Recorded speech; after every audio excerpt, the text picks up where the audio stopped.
Episode 20! Oh, I didn't change hat. Oh, I like this one. Spiritual dessert. Nutrition. Spiritual dessert Trews. For Russell Brand! Hi. Parade of Souls. The very next morning, as the songbirds chatted away and the spring air filled with sweetness. Shabaraduhana. Turns, and a building surrounded by haze appears where she's looking. Did she create it with her gaze? I don't think I saw it there before. I'm excited because I haven't seen any buildings at all since I died. As the haziness clears, I see that the building is pearly white. Hey! And has large columns in the style of Greek or Roman architecture. It's so enormous, it seems to have no beginning or end. And it isn't solid. It ripples. A bridge is forming from where we're up to the white building. So I guess that's where we're headed. All this is wondrous. It's so very wondrous. And it's even more so because I'm completely and utterly in love.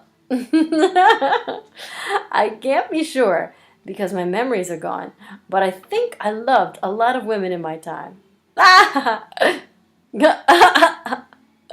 I am sure, though, what I'm feeling for Shavara is something else altogether. I think it's called divine love. If I were here with Jesus or Buddha or any other supreme being, I probably would be feeling a lot of love for them too. But whomever picked Shavara Lohana made it easy. Making exotic dance movements with their hands.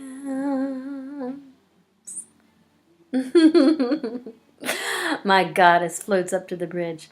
I follow her with complete devotion as she glides ahead.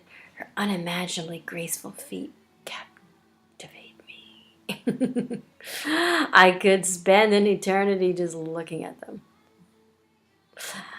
They're not just beautiful.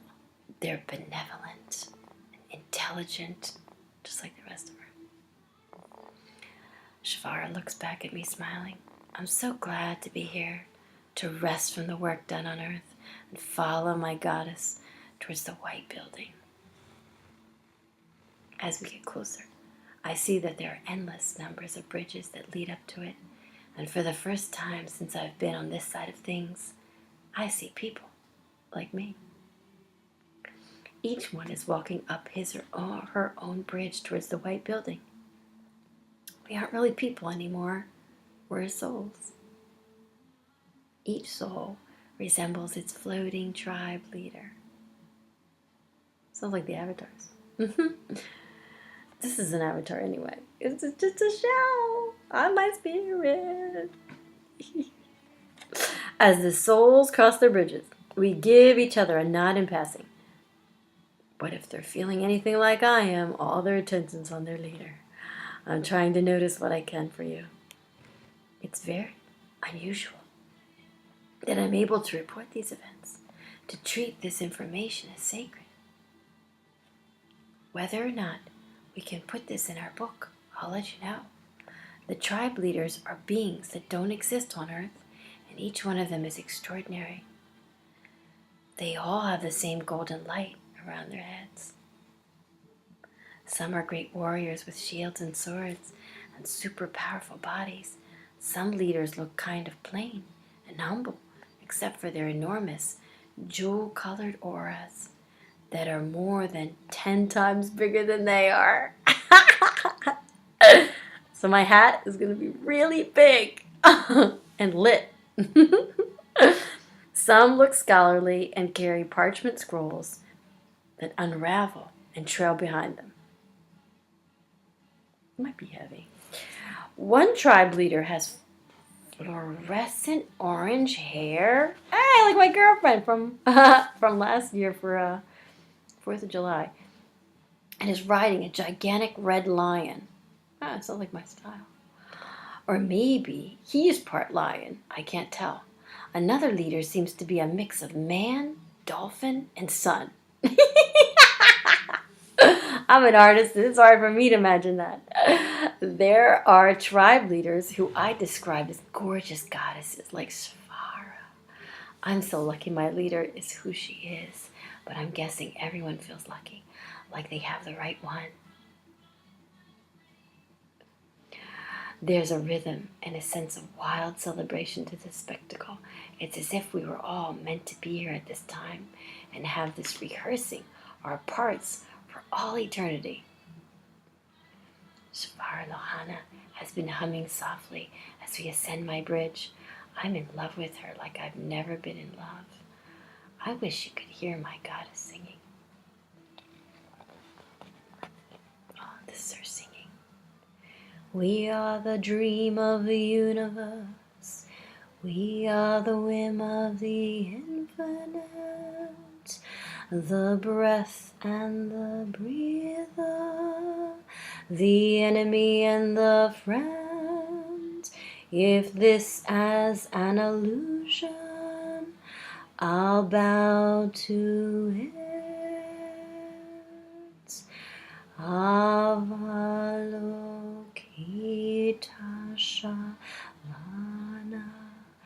Avalotara, Avalokita Shavana, Avalotara. That was my song. Yay! I don't sing. Just like in the shower. So feel honored. Shavara's song fills me with what I will so inadequately call compassion. I feel such tenderness for the parade of souls walking towards the white building. Each had their own story, their own struggle, their own pathway that led them here. How noble is the journey of each human being, from divine to dusk, to dust, and back again. How brave to enter a body and dance, the dance of existence, only to lose everything imagined to be true, like this, and me, and this book.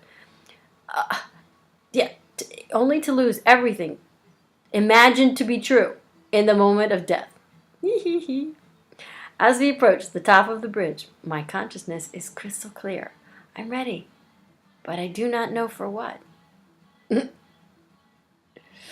When Billy started softly chanting the words to Shavara Lohanta's song, I was spellbound. I thought he was speaking some kind of celestial language and he would tell me the meaning later. But when the song was over, he asked me to do another internet search. The lyrics I hadn't understood were again actually Sanskrit words. This time they were the names of bodhisattvas, enlightened beings whose mission is to assist humanity.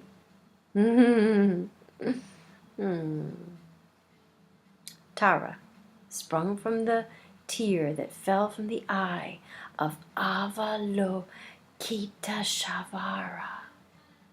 Her name was actually longer. Like mine. A 5-syllable name.